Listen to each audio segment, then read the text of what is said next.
Uganda on Friday, 24th September 2021, joined the rest of the world to commemorate the International Deaf Awareness Week that started on Monday, 20th September 2021. The International Day celebration for Uganda was celebrated in Arua City. Deaf people used the day to call upon the government to design and operationalize a sign language and include it in the public service structures. We have deaf people in Uganda, but of course we know that the NRM government has done a lot for us, but we also have some challenges in the area of accessing health, education. We also have challenges in accessing health centers, challenges in accessing quality information, amongst others. And we find it prudent to have guidelines to ensure the implementation of all advocacy programs and activities to ensure that they streamline issues of deaf people. One of the disabilities that is lacking education is the deaf community, because sign language is not in schools, is not in colleges, is not in universities. Secondly, we want to emphasize the issue of livelihoods and employment. Right honorable, people with disabilities are employable. They can perform. I think you have seen CEOs here, directors of different organizations with different disabilities. The parish model is coming up. And I remember that the president said they're ring fencing for the women. I want to believe that we are ring fencing for persons with disabilities.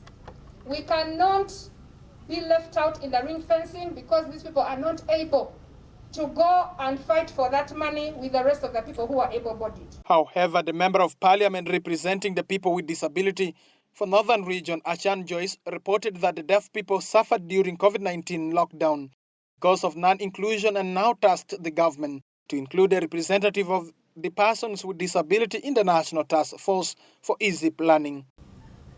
The deaf community are one of the category of people with disability who suffered much during COVID-19 in the hands of the security.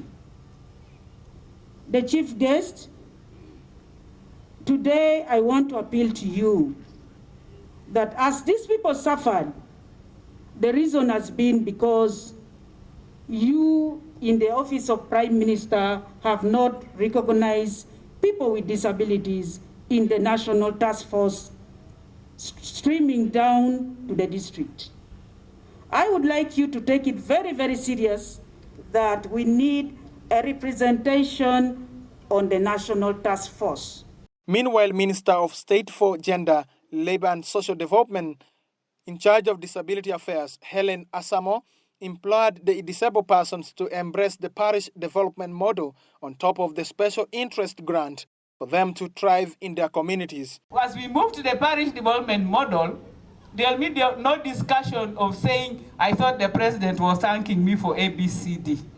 This one's going to start and start soon. In the parish development model, we are going to have people with disabilities represented.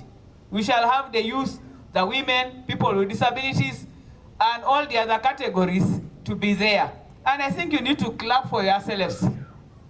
You need to get a representative who is very strong at the parish to fight for us. The third Deputy Prime Minister, who represented the President of the Republic of Uganda, said the NRM government has been able to create space for inclusiveness of the persons with disability. PWDs should be represented at all decision-making levels, from LOC 1 to Parliament. Africa, to have MPs representing PWDs in Parliament. In Africa, Uganda was the first country to do that. We need to clap for our government. In addition, we created structures for mobilizing and empowering persons with disabilities, including the deaf rights, right from the village to the national level, to participate into the development initiatives.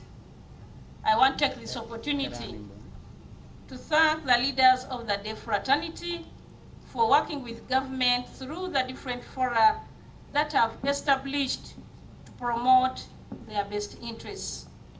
This year's theme for the International Week of Deaf People is celebrating thriving deaf communities. For West Nile TV, I am Dennis Oringi reporting.